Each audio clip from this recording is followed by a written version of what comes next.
Top US officials are traveling to the Middle East in a fresh bid to reach a ceasefire deal in Gaza and Lebanon and prevent an Iranian response to Israel's strike last week.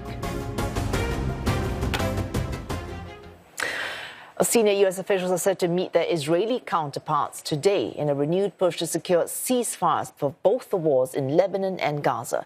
Washington reportedly working on a 60-day truce to halt the fighting between Israel and Hezbollah. Lebanese caretaker Prime Minister Najib Mikati has expressed his optimism for a potential Israel-Hezbollah ceasefire in the next few hours or days. Hezbollah's new leader also says the group would accept a truce, but under certain conditions. However, a senior Hamas official says the group rejects any proposal for a temporary halt in fighting in Gaza and is insisting on a permanent end to the war, a position that it has long been pushing for.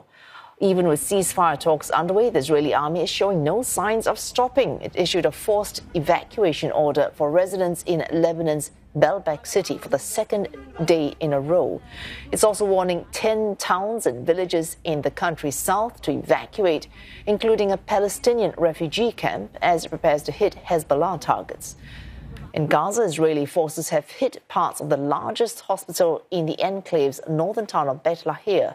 4 hospital personnel are reportedly injured, while medical supplies from the World Health Organization received just 5 days ago have been destroyed. Doctors Without Borders says one of its medics working in a northern Gaza hospital has been detained by Israeli forces. The group called for the safety and protection of their colleague, as well as all medical staff working in the enclave. And for more, we're joined by Sarah Coates in Tel Aviv. Sarah, hopes for a ceasefire, but even as we're hearing that, Israeli attacks in Lebanon and a rocket strike in a part of Israel, leading to some deaths.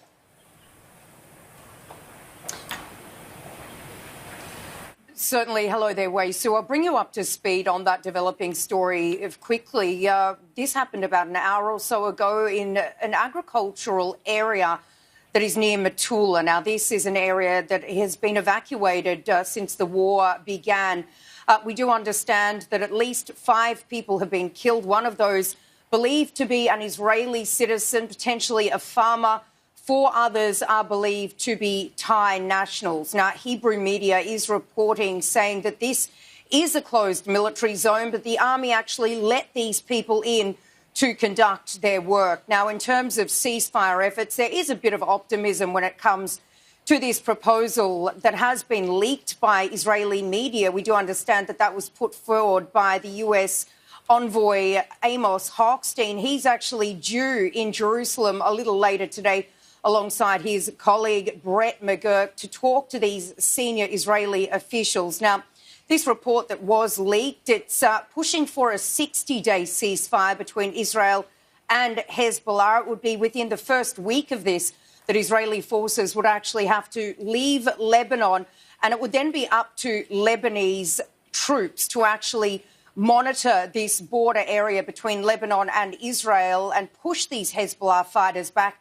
And if they do actually come across any Hezbollah operatives on the ground, they would be in charge of confiscating these weapons. Now, in terms of how much optimism there is over a potential ceasefire in Gaza, not so much, given what we've been hearing from Hamas. No change there to its long-held position, and that is there must be a full withdrawal of Israeli forces and a full comprehensive ceasefire for them to agree, while Israel's position hasn't changed either, and that is that there must be no threat anymore to Israeli citizens here. That is to actually see a withdrawal of Israeli forces. All right, Sarah, until we see that ceasefire, humanitarian aid clearly imperative in Gaza, the U.S. deadline for Israel to improve the flow, to increase the amount of aid going into Gaza. Now, that is on the 12th of November. The deadline falls then. We're end of October. We've got 12 days to go to that deadline. Has that flow of aid improved into Gaza? It really doesn't appear so, Wei. So we've got reports from Israel. We've also got reports from UNRWA, and both of these say that less than 50 trucks have actually been entering the coastal enclave on a daily basis. Now, this letter that was sent by the United States, it said that at least 350 trucks do need to go into Gaza on a daily basis. So this is far less, of course. And we do need to remember that it is Israel's responsibility to actually see these trucks reach the people who need it. So it really is a dire situation on the ground. Now, what we've been hearing from Israeli officials, including the UN representative Danny Danon, he's been saying that Israel's been going above and beyond. But really, when you look at the situation on the ground, it does not appear as though much aid has been getting in at all. And according to aid groups, absolutely no aid has got to the northern part of the Strip for more than 25 days. Wei Su. Oh, thanks. Sarah Coates reporting live there from Tel Aviv.